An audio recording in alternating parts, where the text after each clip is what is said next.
उसके बाद बस हमारा वन ऑफ द सॉन्ग जब सारे गाने हो गए तो इत्तेफाक से एक गाना जो था उन्होंने कहा कि हम पतंगबाजी भी बनाते हैं। ठीक है।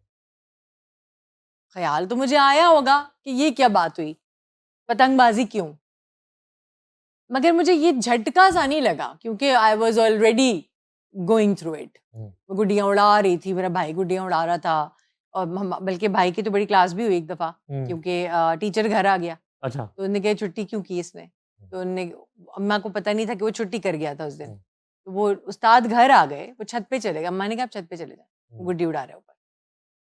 तो पता नहीं भाई की बड़ी क्लास भी हुई, आई एम श्योर। हाँ, वो तो गुड्डी का पेपर दे रहे। यू नो, उसके बाद इससे पहले पतंगबाजी के गाने जो है ना वो कोई इस तरह के दुखी टाइप थे, मेरी जिंदगी है क्या कटी पतंग है टाइप, यानी कि इस तरह का गाना नहीं था जो बसंत वाला सॉन्ग हो। हाँ जी, हाँ जी। वो इससे पहले नहीं था।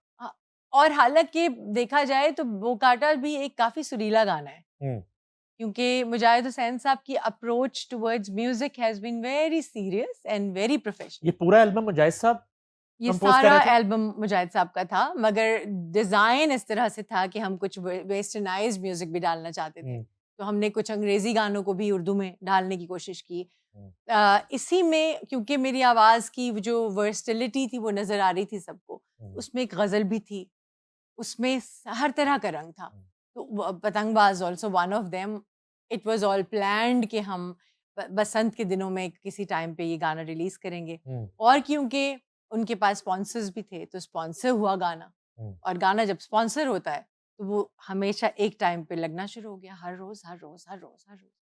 फाइनली वो जाहिर एस्टेब्लिश हो जाती है, चीज एस्टेब्लिश हो गया गाना। ये अब तक के कैरियर का सबसे बड़ा हिट हो गया, उस वक्त तक सबसे बड़ा हिट हो गया, व्हिच मेड मी फरिया परवेज। वो गाने ने मुझे बनाया, जाहिर है, क्योंकि जब मैं ऐसे गुजर ही रही थी तो किसी ने कहा वो फरिया जान। मैं कहा अरे कोई रिश्तेदार लगता है मेरा, तो क्या पता मैं कौन हूँ। सुनाम फिर चलते चलते चलते फाइनली बिल्कुल ही गुड्डी की तरह चढ़ गया। ऐसे ही होता है, वो बसंत का तराना बन गया। वो बसंत का तराना बन गया, और वो मेरे जाहिर है मेरा करियर उस वक्त फिर उरूज पे था। और फिर बसंत आपको पता है हर छत पे किस तरह से इवेंट होता था, और हर छत किराए पे चला जाया करती थी, लोग उसका रेंट लेना शुरू हो गए थे। होटल्स की टूरिस्ट छतों आता था, पे इतना होटल बुक हो जाते थे, और फूड स्ट्रीट में रश है, खाने पक रहे हैं, अंदरून शहर में एक अलग मेला लगा हुआ है, पूरा और त्योहार, दावतें हैं यस, एक पूरा दूसरे के। हाँ, खाने पीने और कितने कारोबार, गुडियों के कारोबार कितने लोगों के चमक रहे थे, सब कुछ, सब चीजें अरूज पे थी।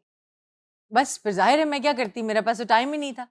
मगर फिर उसी दौर में आई डिसाइडेड कि मैं इतना ज़्यादा ओवरलोडेड काम मैं नहीं ले पाऊंगी, तो मुझे कुछ एरियाज अपने लिए चुनने पड़ेंगे।